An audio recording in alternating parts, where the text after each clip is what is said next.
How to design a life you don't need to escape from. Build a life that fits you. If you enjoy the content, please consider subscribing and liking the video. It truly helps the channel grow and continue to create contents like this.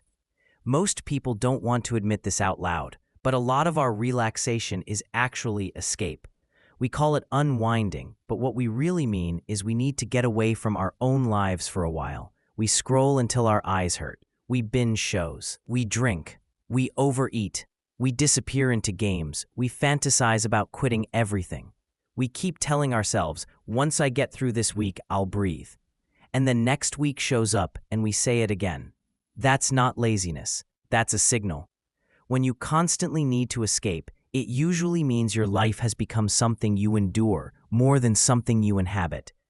Not because you don't have good things. You might have a good job, a family, responsibilities, a decent routine. But something feels off, like the pace is wrong, the priorities are wrong, the energy is wrong. The days feel like they're owned by other people, other demands, other expectations. And your only relief is leaving mentally, because leaving physically isn't an option. So this episode is about designing a life you don't need to escape from. Not a perfect life, not a stress-free life, a life that feels livable. A life where rest feels like rest instead of recovery from constant strain. A life where you can still have ambition, still work hard, still have responsibilities, but you're not chronically depleted.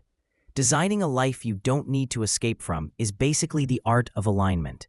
Aligning your time, your energy, your relationships, your work, your environment, and your identity. Because escape happens when there's too much misalignment for too long. And the first step is being honest about what you're escaping from. Most people think they're escaping stress, but often they're escaping one of these deeper things: emotional overload, lack of control, lack of meaning, loneliness, or constant self-pressure. Sometimes you're escaping the pace. Sometimes you're escaping the feeling of being behind. Sometimes you're escaping resentment. Sometimes you're escaping yourself, your own inner critic, your own anxiety, your own unprocessed emotions. So start with a simple question. When do I feel the strongest urge to escape? Is it after work? Is it after social interactions? Is it when you sit down to do something important? Is it late at night when everything quiets down? The timing matters because it points to the source. If the urge hits after work, maybe work is draining you. If it hits after social interactions, maybe you're masking and performing too much. If it hits when you try to focus, maybe you're afraid of failure. If it hits at night, maybe you're avoiding your thoughts. The urge to escape is not the enemy. It's a dashboard light. Now here's the problem. Most escape behaviors work short-term.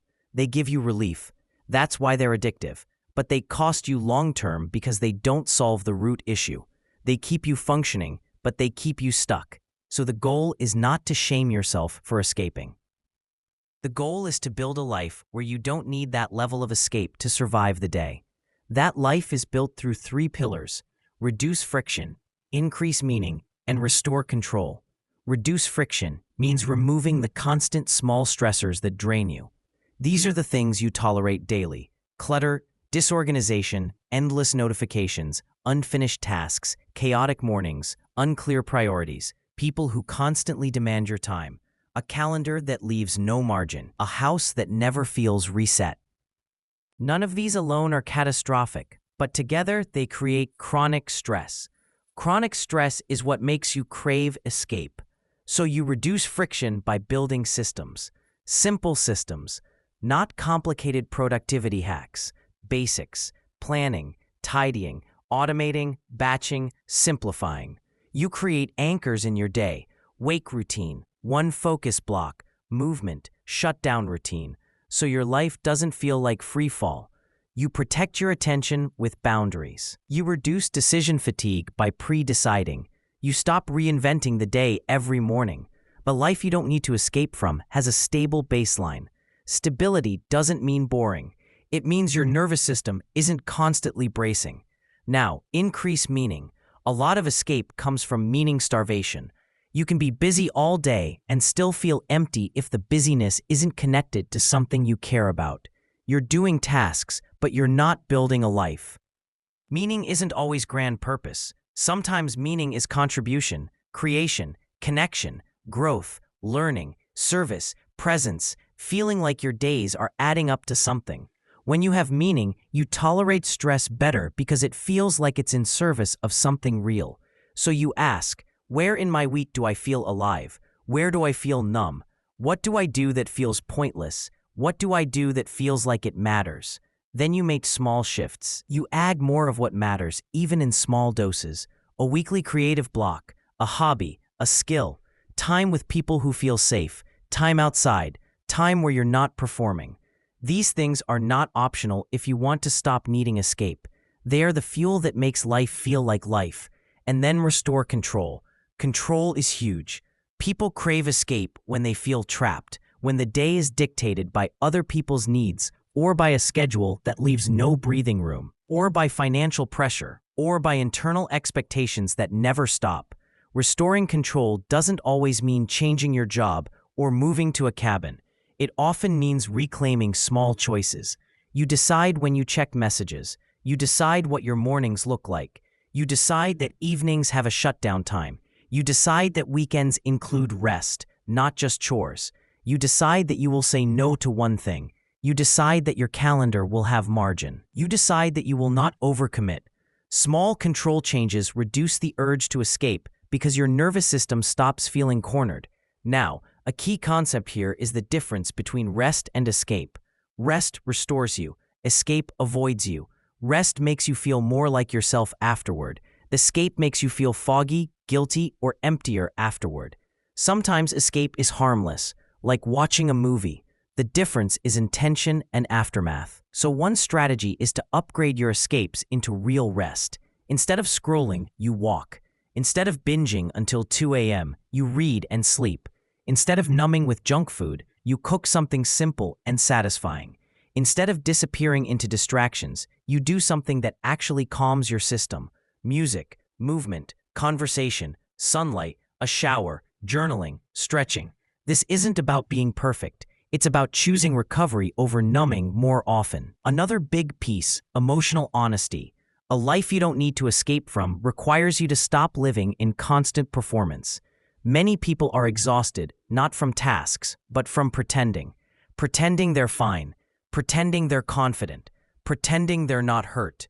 Pretending they're not overwhelmed. That performance drains you, and then you need escape to recover from the performance.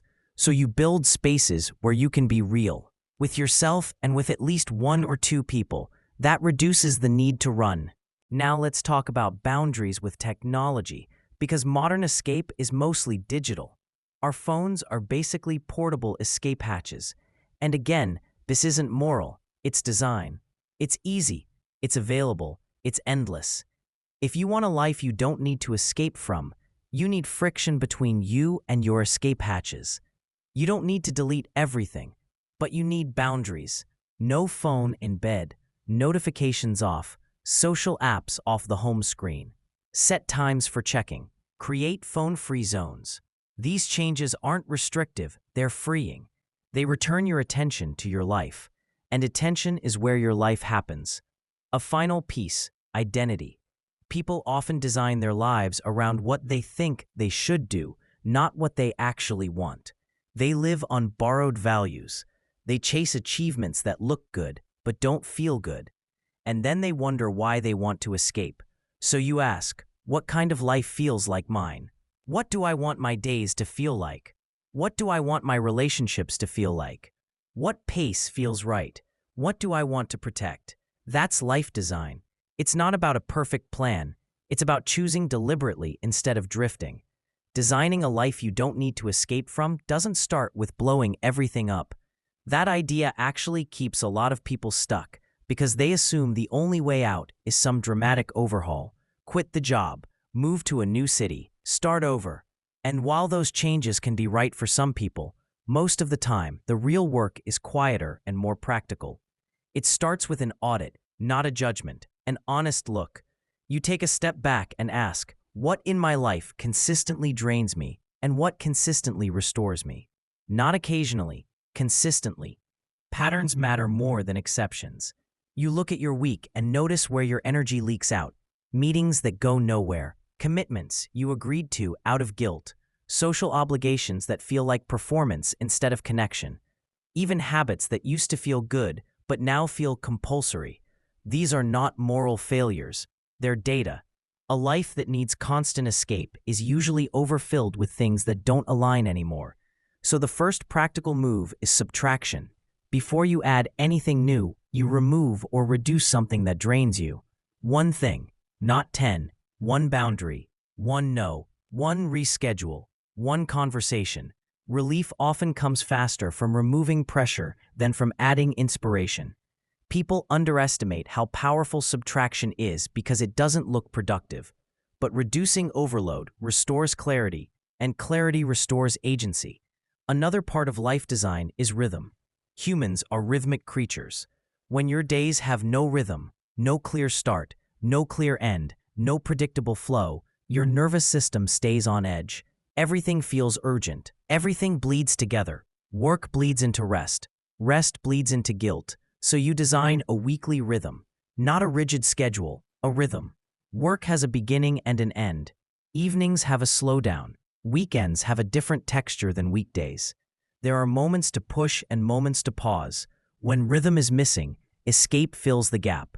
A powerful rhythm question is, what does a good enough day look like? Not a perfect day, a good enough one. If you can define that, you stop chasing impossible standards and start building consistency. Another major shift is redefining success. Many people design lives they need to escape from because they're chasing a version of success that isn't theirs. It looks impressive, it sounds responsible, but it quietly drains them. Success that costs you your health, your presence, your relationships, or your peace is not success. It's a slow trade you didn't mean to make. So you redefine success in terms of sustainability. Can I maintain this pace? Can I live like this for 5 years? Can I show up like this and still recognize myself? Those questions change decisions fast. Now let's talk about fear, because fear is what keeps people stuck in escape cycles. Fear of disappointing others, fear of falling behind, fear of being judged, fear of choosing wrong, fear of wanting something different. Designing a life you don't need to escape from often means choosing differently than expected, and that can trigger guilt, especially if you're used to being reliable, accommodating, or high-performing. But here's the truth. Resentment is not a fair price for being liked. If you constantly abandon yourself to meet expectations, escape becomes your only relief. So life design requires self-respect, not arrogance. Self-respect, the willingness to say, this doesn't work for me anymore. Another important piece is micro-joy. People think joy has to be big to matter. Trips, achievements, big milestones. But the nervous system recovers through small, frequent positives. A good coffee, sunlight, music, a walk, a laugh, a moment of quiet. These moments don't replace purpose, but they make life feel inhabitable. When your days have no joy, escape becomes the substitute. So you intentionally sprinkle small joys into your routine, not as rewards for productivity, as part of being alive. This is not indulgence, it's maintenance. Another thing to address is internal pressure. Some of the hardest lives to live are externally fine but internally brutal. The inner voice never rests. It critiques, compares, pushes, demands. Even during rest, it whispers that you should be doing more. You can't design a life you don't need to escape from if you're trapped with an abusive inner narrator. So part of life design is designing your inner environment, learning to speak to yourself with firmness and compassion, setting mental boundaries, questioning unrealistic standards, allowing rest without earning it. This doesn't make you lazy, it makes you sustainable. Now, a key distinction: discomfort versus misalignment. Some discomfort is necessary. Growth requires effort. Responsibility requires sacrifice. But misalignment feels different. It feels like constant friction, like everything takes more energy than it should, like you're swimming upstream all the time. Learning to tell the difference matters. If it's discomfort, you may need skill, patience, or persistence. If it's misalignment, you may need change. Life design is learning when to endure and when to adjust. Another practical tool is designing your environment to support the life you want. Environment shapes behavior far more than motivation. If your space is chaotic, your mind will be too. If your calendar is packed, your stress will be too. If your phone is always within reach, your attention will be too fragmented. So you make small environmental changes, you simplify spaces, you protect mornings or evenings, you create phone-free zones, you put reminders of what matters where you'll see them. These changes sound small, but they compound. A life you don't need to escape from feels intentional, not perfect, intentional. And intention doesn't mean you have everything figured out. It means you're choosing instead of drifting. One of the most freeing realizations is that you don't have to design your entire life at once. You design it in seasons. You try something, you evaluate, you adjust. Life design is iterative. You don't need certainty. You need responsiveness. And finally, remember this: the goal is not to eliminate hard days. The goal is to stop living in constant recovery mode, to stop needing to disappear just to feel okay, to build a life where rest feels like enjoyment, not emergency repair. When your life fits you better, escape loses its grip. You still relax. You still unplug, but you're not running away. You're choosing rest because it feels good, not because you're exhausted beyond capacity. Designing a life you don't need to escape from is one of the most compassionate things you can do for yourself. It's choosing alignment over appearance, sustainability over speed, presence over performance. And when you do that, life stops feeling like something you survive and starts feeling like something you actually live.